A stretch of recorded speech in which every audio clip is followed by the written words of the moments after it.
fez a sarça pegar fogo. Quando Moisés vai chegar perto, Deus diz: não se aproxime daqui, tire a sandália dos teus pés, porque a terra que você está é uma terra santa. Moisés tirou a sandália dos pés. A Bíblia diz que ele não ousava olhar para Deus, ou seja, ele se prostrou e abaixou a sua cabeça.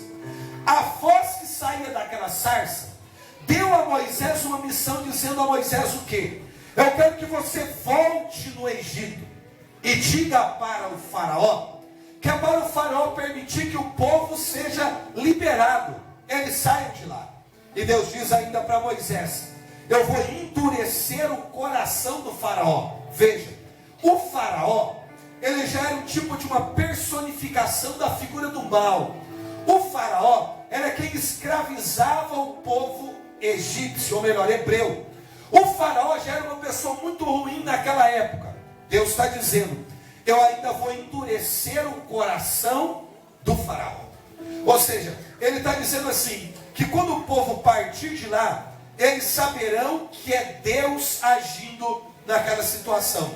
Deus disse para Moisés: eu vou tirar o meu povo com mãos fortes do Egito. Repita assim: eu vou tirar. Mais forte: eu vou tirar o meu povo com mãos fortes do Egito. Veja, a palavra hebraica usada para isso está relacionada com mãos, com dedos.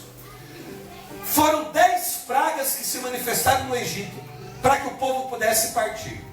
Deus está dizendo que vai tirar o povo com mãos fortes.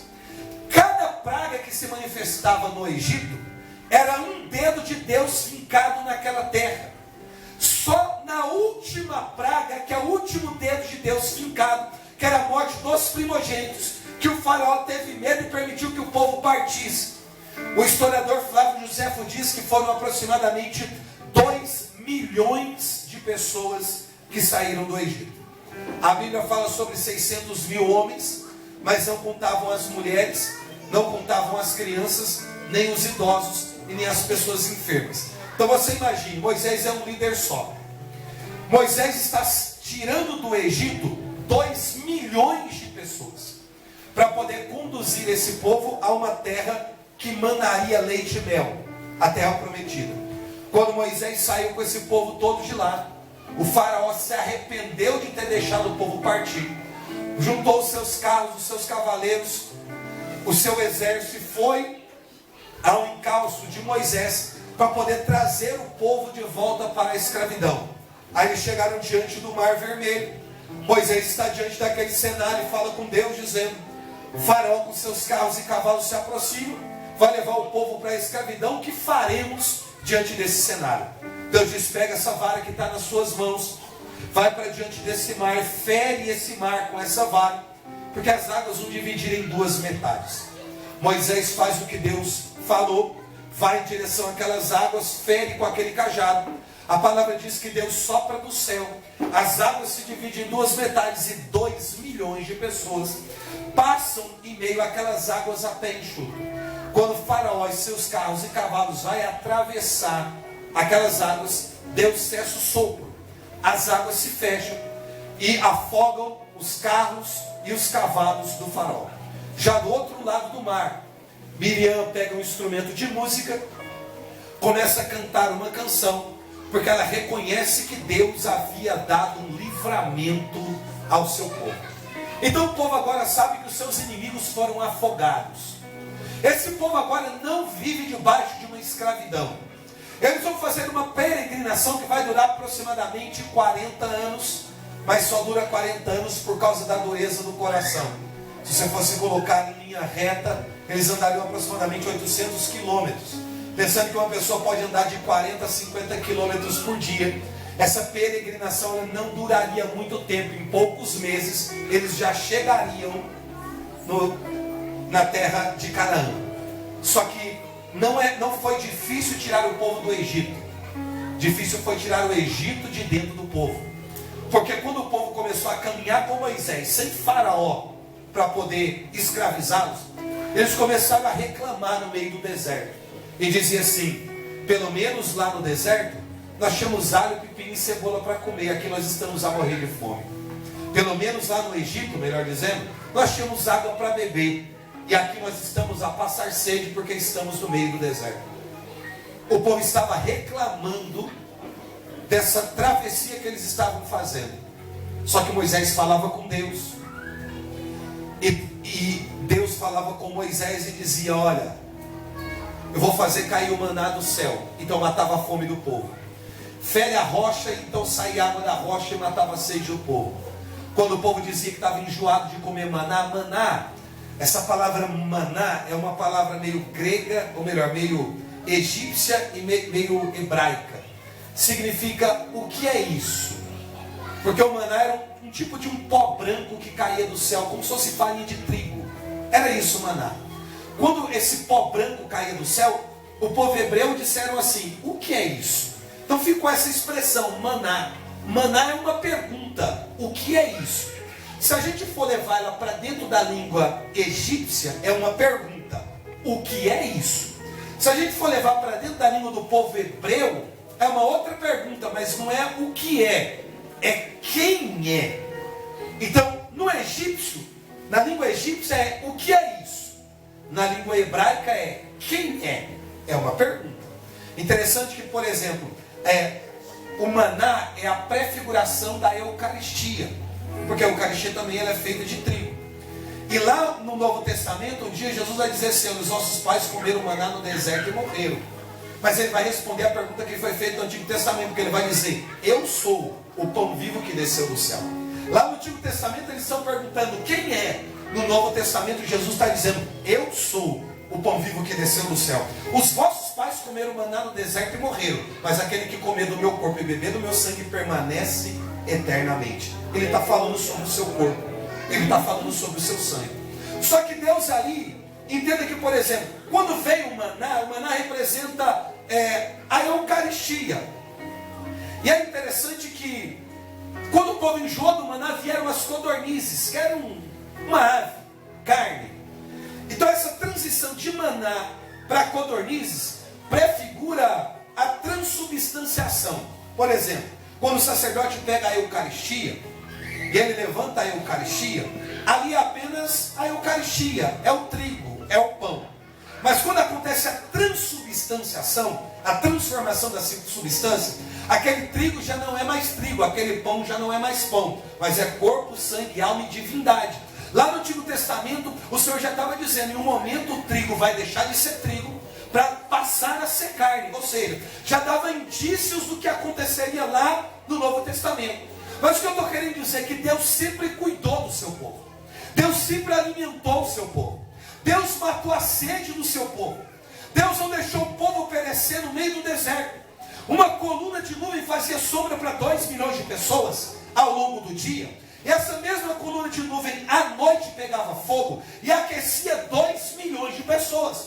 Quando eles tinham que subir uma montanha, a Bíblia diz que Deus colocava a mão e aplanava as montanhas. Ou seja, esse povo só andou em linha reta.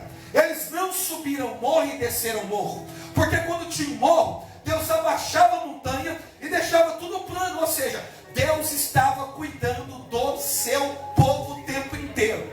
Só que veja, só quem tinha intimidade com Deus era Moisés. Só quem falava com Deus era Moisés. E quando Moisés se retirava para orar, o povo que tinha sido liberto estava caminhando com Moisés. Esse povo tinha medo de Deus. A palavra é essa, medo. Por quê? A forma com que Deus se manifestava amedrontava o povo de Israel.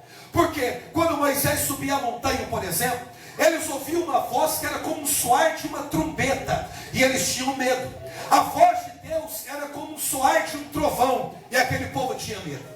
Quando Moisés começava a falar com Deus, e a glória de Deus se manifestava em cima daquela montanha, diz que a montanha tremia e a terra onde eles estavam também tremia. Dava um tremor de terra tão grande que o povo começava a ter medo de Deus. Diz que a nuvem da glória de Deus descia sobre aquela montanha. Diz que o monte fumegava e o povo ficava no pé da montanha, amedrontados com a forma com que Deus se manifestava. Diz que a glória de Deus era tão forte que quando Moisés descia da montanha, o povo tinha medo de olhar no rosto de Moisés. você tinha que pegar uma espécie de um pano, colocar sobre o seu rosto para ocultar a sua face, porque o povo não podia olhar no rosto do homem que estava na presença de Deus. Por quê? Porque o povo pensava assim: nós não somos como Moisés, nós somos pecadores. E porque somos pecadores, se nós olharmos na glória que está no rosto de Moisés, depois da subida para o Horebe, certamente nós não suportaríamos, então nós morreríamos. Então o povo tinha medo de falar com Deus, o povo tinha medo de ouvir a voz de Deus, o povo tinha medo de se relacionar com Deus, porque eles acreditavam que se Deus se manifestasse a eles, certamente eles morreriam. Então Deus, percebendo essa limitação no povo, Deus fez algo extraordinário. Deus chamou Moisés e disse assim para Moisés: eu não quero relacionamento só contigo, Moisés. Eu quero que essa comunhão que a gente tem, essa relação que a gente tem, ela seja estendida para todo o povo. Então veja, primeiro foi um desejo de Deus de se relacionar com o povo. Então o que Deus fez? Disse assim para Moisés, porque como que o povo fazia essa peregrinação? Só para você entender por que o povo demorou muito tempo. Primeiro, porque o povo era cabeça dura. E segundo, que eles armavam tendas. As casas eram cabanas de tecido, de couro de animal. Então, eles tinham que montar as barracas, acampavam ali. E qual era o sinal que eles tinham que desmontar a barraca? Quando aquela nuvem começava a andar. Então, quando aquela nuvem que cobria, fazia sombra para 2 milhões de pessoas, ela começava a se movimentar, eles sabiam: desmonta o acampamento. Todo mundo desmontava o acampamento e andava. Quando a nuvem parava, eles diziam: montem o acampamento. Então tinha que montar o acampamento de novo. Foi assim durante esses 40 anos. O sinal era: a nuvem se movimentou, desmonta o acampamento e anda. A nuvem parou, a gente para e monta o acampamento. Então eles não andavam muito ao longo de um dia, era muito pouco que eles andavam. Eram 2 milhões de pessoas, e 2 milhões de pessoas reclamando na cabeça de um camarada só, que era Moisés. Gente, liderar é uma coisa muito difícil. Todo mundo aqui sabe o que é liderança, porque todo mundo aqui convive em família. Quem é pai, quem é mãe aqui, quem coordena alguma coisa, sabe. Você pode estar liderando 2, 3, 4 pessoas. A coisa mais difícil é você liderar pessoas. É muito difícil. Então imagina um líder para 2 milhões de pessoas, irmãos. Eu não queria estar na pele de Moisés. Então o que Deus disse para Moisés: olha, eu quero me relacionar com o meu povo. Eu quero que eles me conheçam. Eu quero que eles saibam qual é o meu rosto, a minha face. Eu quero dialogar com eles. Então Deus disse assim: Moisés, faça uma tenda e dê a ela o nome de tenda do encontro, ou tenda de reunião, dependendo da tradução da sua Bíblia. Dê o nome dessa tenda de tenda do encontro. Só que vai ser assim, olha: quando a nuvem parar e fizer aqui um acampamento para 2 milhões de pessoas, você pega essa tenda do encontro e coloca ela fora do acampamento, ou seja, como se fosse do lado de cá. Então lá você tem barraca para 2 milhões de pessoas. E aqui no meio do deserto, longe do acampamento, você tem uma tenda sozinho, só aquela tenda, mais nada em volta. Então essa tenda isolada, fora lá do acampamento, era chamada de tenda do encontro.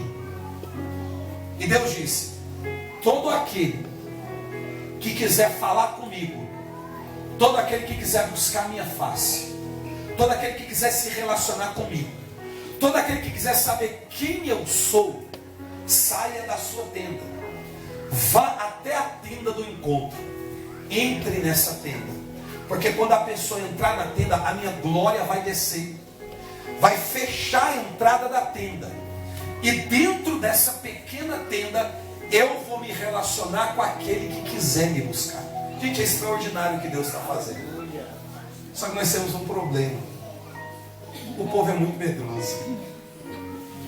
A gente só tem relatos bíblicos de que Moisés e Josué iam para a tenda. Provavelmente Arão e Miriam, que eram irmãos de Moisés, também frequentavam a tenda. Mas o que a Bíblia diz? Que Moisés levava o seu assistente, o jovem Josué, filho de Num. eles iam para essa tenda. E o povo, quando Moisés saía do acampamento e vinha com o jovem Josué em direção daquela tenda para se relacionar com Deus, diz que todo mundo aqui saía da sua tenda, como quem fica no portão de fora da casa, e acompanhava Moisés com os olhos. Moisés indo e entrando com Josué na tenda. Quando Moisés entrava com Josué na tenda, que uma nuvem descia e fechava a entrada da tenda, todo o povo do lado de fora colocava o rosto por terra, ajoelhado do lado de fora da casa. E diz que quando Moisés entrava naquela tenda, que a voz de Deus, a glória de Deus descia, a Bíblia diz que Moisés se entretinha com Deus face a face. Eu amo essa expressão. O que é se entreter com Deus face a face? É falar com Deus muito perto, muito junto. Então Moisés se entretinha com Deus face a face. Deus revelava a sua glória para Moisés. Quando Moisés saía da tenda e ia voltando, a Bíblia diz que o jovem Josué permanecia no interior da tenda. O que Josué está dizendo? Moisés é a nossa referência. Moisés é o nosso líder. Mas entre estar com Moisés e com Deus, eu prefiro permanecer com Deus. Então Josué ficava, mesmo quando Moisés saía. E por que Moisés saía? Porque Moisés tinha que dar uma direção para o povo. Então o que Moisés falava com o povo? Quem de vocês quiserem buscar Deus, é só consultar o Senhor. Vocês podem ir àquela tenda e falar com Deus face a face, e implorar a face de Deus, e desejar a glória de Deus. Só que o povo via aquela tenda e não caminhava em direção àquela tenda. Aí quando Moisés percebeu isso, que o povo não buscava essa intimidade com Deus, veja gente, é muito difícil você atravessar um período de deserto na vida sem intimidade com Deus. É difícil. Todos nós que estamos aqui nessa noite passamos por dificuldades, sim ou não? Sim. Sim ou não, gente? Sim. Passamos por dificuldade, temos momentos de crise, problemas financeiros, problema conjugal, problema na área da saúde. Talvez você tenha todos esses problemas juntos. É muito difícil enfrentar a adversidade e o problema. Agora, decidir enfrentar um tempo de caos sem intimidade com Deus é uma espécie de suicídio. Porque a gente não vai suportar, a gente não vai aguentar. Então o que Moisés está dizendo? Vocês não vão conseguir fazer esse trajeto, essa peregrinação, se vocês não tiverem intimidade com Deus, se vocês não buscarem a presença de Deus, se vocês não implorarem a face de Deus. Moisés está dizendo, aquilo que acontece comigo não está reservado somente a mim, pode acontecer com qualquer um que deseja buscar a presença de Deus. É por isso que a palavra diz assim, o profeta Jeremias: invoca e responder-te-ei, revelando-te grandes coisas misteriosas que ignoras. Essa palavra é uma coisa fantástica. Por quê? O profeta está dizendo assim, o próprio Deus fala no texto de Jeremias: invoca-me e responder-te-ei, revelando-te coisas misteriosas que ignoras. Ou seja, para que aquilo que eu ignoro, aquilo que eu não sei, aquilo que eu não vi, aquilo que eu não experimentei, seja revelado, a oração tem que ser respondida. Mas essa resposta só vem se o indivíduo tiver a coragem de invocar. A palavra invocar significa chamar para dentro. Então o que Deus está dizendo? Se você quer viver o extraordinário, se você quer ver a minha glória se manifestar, se você quer ver coisas extraordinárias acontecendo, aprenda a se relacionar comigo, não como alguém que está na terra e um Deus que está no céu, mas chame a minha presença para dentro de você. É Deus dizendo, invoca-me, ou seja, traz a presença de Deus para dentro do teu coração, para dentro da tua alma. Isso está relacionado à intimidade. Intimidade é isso, é aquele que traz a presença de Deus, a glória de Deus, o poder de Deus, o favor de Deus para a sua vida. A palavra diz que nós somos casa de Deus, morada de Deus, tendas de Deus.